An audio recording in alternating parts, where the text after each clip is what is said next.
Hi guys, உங்களை உருட்டு உளுந்து சேனலுக்கு வரவேற்கிறேன். இன்னைக்கு நம்மளுடைய சேனலில் ரொம்ப டேஸ்டி அண்ட் ஹெல்த்தி இன்ஸ்டண்ட்டாக பிரேக்ஃபாஸ்ட் அண்ட் டின்னர் ரெசிபி தான் பார்க்க போகிறோம்.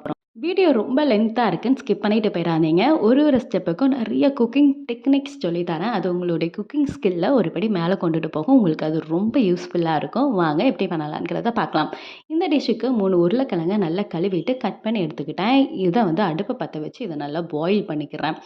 இப்போ நான் இந்த உருளைக்கிழங்க மண் சட்டியில தான் பாயில் பண்ண போறேன். எதுக்காகனா, இந்த மண் சட்டி நான் புதுசா வாங்கியிருக்கேன். இது பழக்கணும் அப்படிங்கிறதுக்காக. ஏற்கனவே இதில அரிசி களைஞ்ச தண்ணியெல்லாம் ஊத்தி ஓரளவுக்கு பழக்கப்படுத்தியாச்சு. அடுப்புல ஃபர்ஸ்ட்டு பத்த வைக்கிறதுக்கு எல்லாரும் தாளிக்க தான் சொல்லுவாங்க. தாளிக்கிறது நம்மள அறியாமயே கொஞ்சம் கரிஞ்சிரும். ஏதாவது ஸ்மெல் நம்மளுக்கு இதாயிடுச்சு அப்படின்னா, இந்த சட்டியவே பாழாக்கிரும். அதுக்காக தான் இதே மாரி உருளைக்கிழங்க நான் ஃபர்ஸ்ட்டு பாயில் பண்ணிடுறது. இப்படி பாயில் பண்ணிட்டோம் அப்படின்னா, வெஜ் அண்ட் நான்வெஜ் என்னனாலும் நம்ம சமைச்சுக்கிடலாம். ஒரு மாரி ஸ்மெல்லாம் வராது. அதுக்காக தான். அது மட்டும் இல்லாமல் லீக்கேஜஸ் எங்கேயாவது இருந்ததுன்னா நம்மளுக்கு தெரிஞ்சிரும். இப்போ உருளைக்கிழங்கு நல்லா பாயில் ஆகிட்டு இருக்கட்டும். இன்னொரு பக்கம் நான் 3 உருளைக்கிழங்கு எடுத்திருக்கேன். அதுக்கு ஒரு பெரிய சைஸ் பல்லாரியை நல்லா கட் பண்ணி எடுத்துக்கலாம். இப்போ இந்த பல்லாரியை நல்லா பொடிசாக கட் பண்ணி எடுத்துக்கோங்க.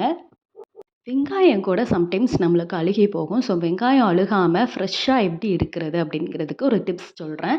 வெங்காயத்தை ஃப்ரிட்ஜில் வைக்கவே கூடாது. அதே மாதிரி வெயில்லையும் வைக்கக்கூடாது. வெங்காயத்தை ஒரு பாக்ஸில், அதாவது இருட்டில் வச்சுருங்க.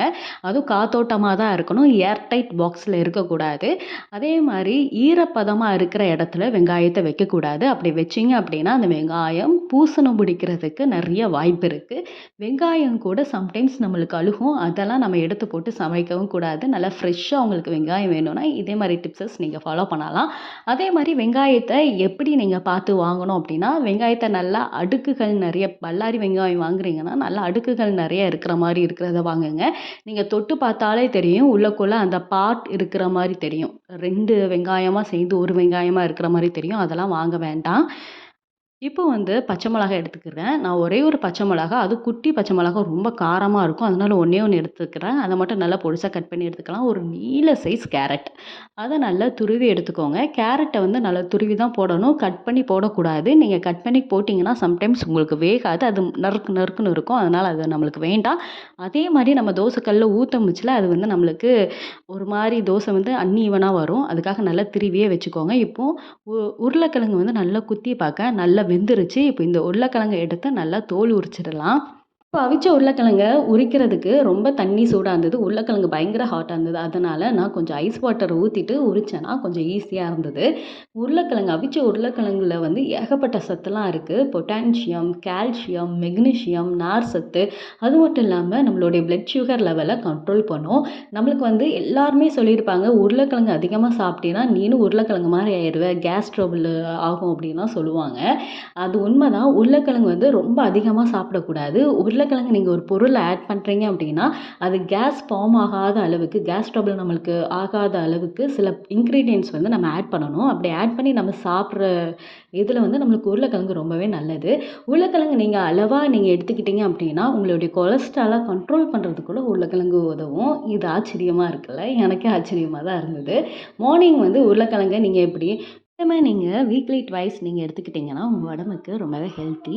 இப்போ இந்த உருளைக்கிழங்க நல்லா தோலெல்லாம் உரிச்சியாச்சு. இப்போ இதை நல்லா துருவி எடுத்துக்கிறேன். ஏற்கனவே நான் கேரட்டுக்கு சொன்ன மாதிரி தான், கேரட்டை எப்படி துருவி எடுத்தோனோ அதே மாதிரி உருளைக்கிழங்கு துருவ போட.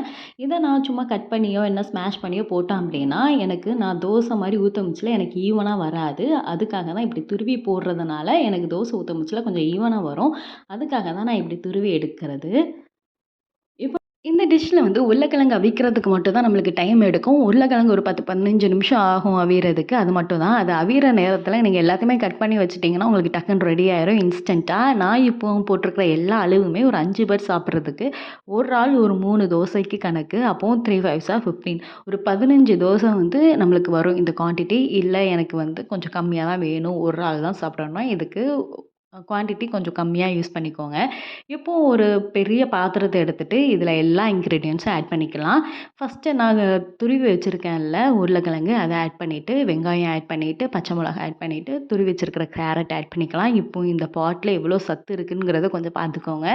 பாயில் பண்ண பொட்டேட்டோவில் magnesium, calcium, potassium, blood sugar control அப்படின்னு நிறையா இருக்குது. கேரட்டில் விட்டமின் ஏ இருக்குது, க்ரீன் சில்லியில் டேஸ்ட் இருக்குது, வெங்காயம் இருக்குது. இப்போ இதில் தோசை மாவு பதத்துக்கு வர்றதுக்கு வந்து நான் வேறு எதுவுமே ஆட் பண்ணலை. அரிசி மாவு 1 கப் ஆட் பண்ணிக்கோங்க. கரெக்டாக 1 கப் ஆட் பண்ணிவிட்டு கொஞ்சம் தண்ணி ஆட் பண்ணி கையை வச்சே நல்லா பிசைஞ்சு விட்டுக்கோங்க. இதுக்கு வந்து கரண்டி வச்சுலாம் யூஸ் பண்ணக்கூடாது.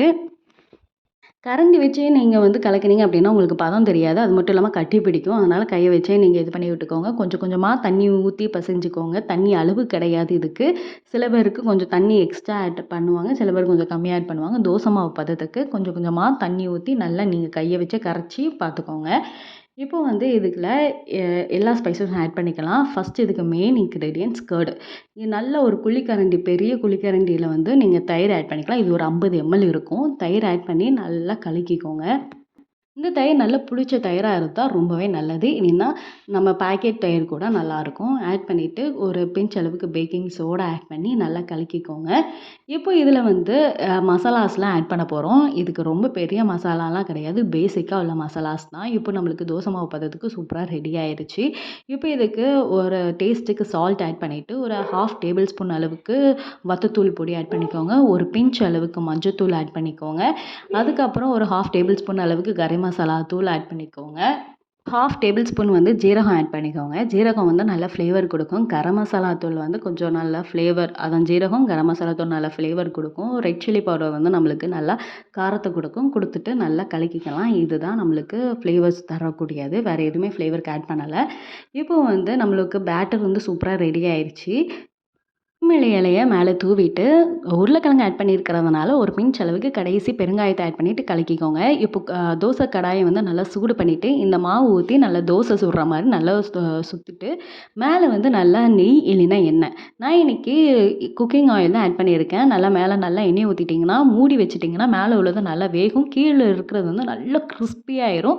அதுக்கப்புறம் நம்ம வழக்கம் போல் தோசை மாற்றி போடுறோம் மாற்றி போட்டுருங்க. மேலே மூடி வச்சுருந்தா தான் கீழே இருக்கிறது உங்களுக்கு மாற்றி போடுறதுக்கு ரொம்ப ஈஸியாக லட்டு மாதிரி வரும். இப்போ நம்மளுடைய தோசை சூப்பராக ரெடி ஆயிடுச்சு. இதில் நம்மளுடைய சேனலில் ஏற்கனவே தக்காளியே இல்லாமல் வெங்காயத்தை வச்சு ஒரு சட்னி ரெசிபி பண்ணியிருப்போம். இந்த ரெசிபிக்கு வந்து அந்த சட்னி ரொம்பவே டேஸ்ட் சூப்பராக இருக்கும். அதோட லிங்க் மேலே கார்ட்லேயும் கீழே டிஸ்கிரிப்ஷன்லையும் கொடுக்கேன். ப்ளீஸ் செக் பண்ணி பாருங்கள். இந்த வீடியோ உங்களுக்கு ரொம்பவே ஹெல்ப்ஃபுல்லாக இருக்கும்னு நினைக்கிறேன். நீங்களும் இதை ட்ரை பண்ணி பாருங்கள். வயல சுவை நாட்டியமாடும். நீங்கள் இந்த டிஷ்ஷை ட்ரை பண்ணிவிட்டு எப்படி இருந்தது அப்படிங்கிறத கீழே கமெண்ட் பண்ணுங்கள். அது எனக்கு ரொம்பவே ஹெல்ப்ஃபுல்லாக இருக்கும். அது மட்டும் இல்லாமல் நம்மளுடைய சேனல்